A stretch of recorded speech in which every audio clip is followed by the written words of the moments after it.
airlift kit has arrived. I'm excited to unbox it and show you exactly what we've ordered.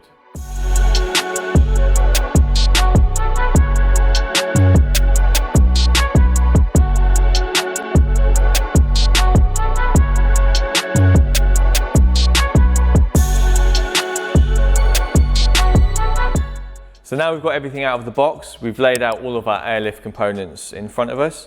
We're going to go from left to right and explain exactly what we've got. So Josh, struts up your end. What have we actually opted for and what were our choices? Well, for our project, we wanted the car to raise quite a lot and drop quite a lot. So we went for the longest strut all round. We could have fit the sleeve bellow in the front, but for us modifying the car already, we might as well put a double bellow in there anyway. So I see we've got 4 double bellows. Do you try and fit double bellows wherever you can? Yeah, so we're going to fit a double bellow in here. I usually try and fit a double bellow anywhere I can. They ride a lot better than the sleeves and they take a lot less pressure to lift the car. Okay. Elsewhere on the strut, what other options do we have? I see we've got some screw-on fittings for the top, well that would be the bottom actually on our car. Yeah, so with the Builder series, there's a couple of different options that you can get on here. Now these just literally go on there and screw on the top. You can get a different stud, you can also get a T-piece on there, but for our instance, we're just using an eyelet. Okay. It looks like you've got a dial inside there. Is that the damper adjustment? Yeah, so there is a adjuster dial in there that comes with all the Builder series products, whatever one you pick. Great. Okay, so elsewhere we've got leader lines.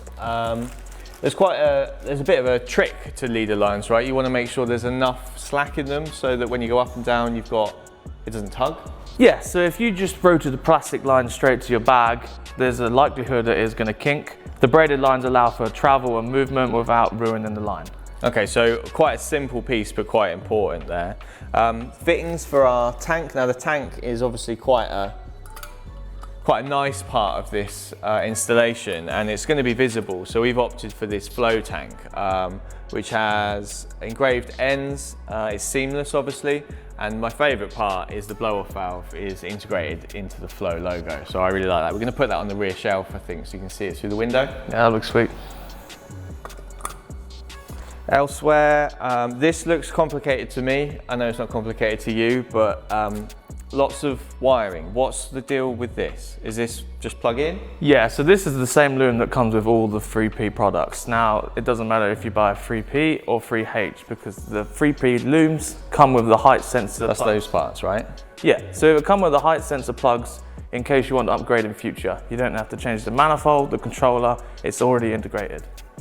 So if you can wire a head unit, you can wire a 3P. Yeah, it's really hard to get it wrong. We've got a diagram that comes with it. It's really simple. If you can't follow it, you should probably ask someone that can. That's why I'm asking you. Okay, so that's our manifold, that's our controller. They look pretty cool. Obviously, they're the visible part of the installation, especially the controller. That's what you'll adjust your height with. What else? So compressor, we've gone with a single compressor for this car. Is that because it's quite light? Yeah, we're just not going to need a lot of air, so the single compressor will do perfectly for the car. If we had a bigger car, like a van or a truck, we'd probably put some more air in there, more compressors. I guess that's dependent on your tank size as well. If you've got 2 tanks to fill, maybe you need another compressor. Exactly, you're right. Okay, so another thing I see people discuss quite a lot online is line size. Why would you choose 1/4 inch or 3/8? How do you decide? So yeah, we've got a 1/4 inch for this car because it's a really light car. You don't really need to go to 3/8 unless you've got something heavier, again, as we discussed before. So it's volume of air, essentially, through the line is the difference? Yeah, we don't need to use a 3/8 on this car. If we did, it would just move a lot more air and this air suspension would lift a lot quicker. Okay. Are there any other installation considerations? I know that line size can make a difference for grommets and holes, and it's actually harder to bend the bigger line, isn't it? Yeah, so on a smaller car, you're also constrained to space. So you need to go through tight angles and stuff. 3/8 is usually used on the bigger cars and there's usually a lot more space. Running a 3/8 line for a small car, you can run into troubles routing it in a nice, safely way. Okay, great. That's everything covered, I think. So now it's time for the moment of truth. We're going to start offering these parts up to the car and see if your measurements were correct. Well, let's see then, shall we?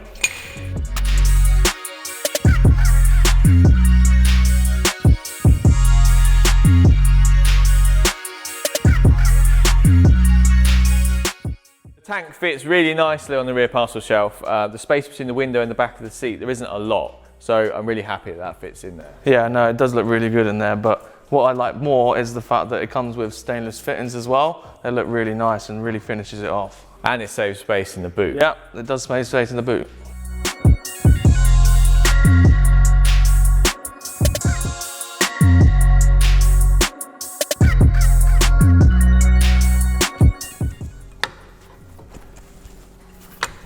Yep, that's good. So it fits exactly how I imagined it. We've still got to do the top shock mount that we spoke about in the last episode.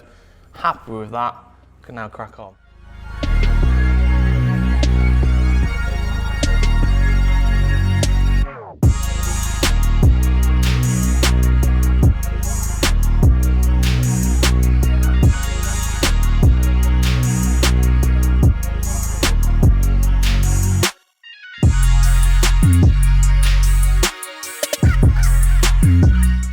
Right, so now we've got rid of the leaf spring, we need to find a way to attach the axle to the car. So this is a link bar, it's bolted straight to the axle. I've made all this in the background. It utilizes all the original stuff, so if we want to go back to standard, we can.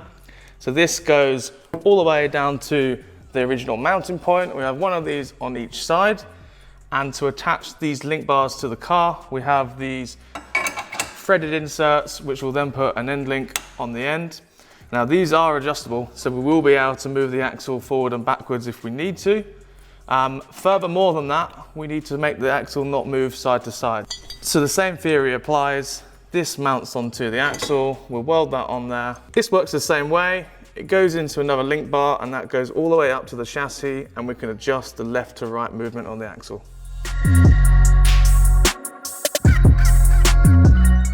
Right, so we're at the front of the car now. We're not really ready to mock it up because there's still a few modifications that we need to do. For this application, the shock needs to go through the top of the subframe.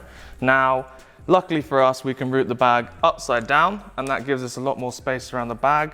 The shock goes up into the subframe, and we have to keep that standard. However, we can modify the lower control arm. We're going to put a drop pocket on there, give us a bit more space and a bit more drop. Okay, with everything mocked up and a good plan, we're going to leave Josh to do the hard work, and next time you see this car, hopefully it'll be a lot lower.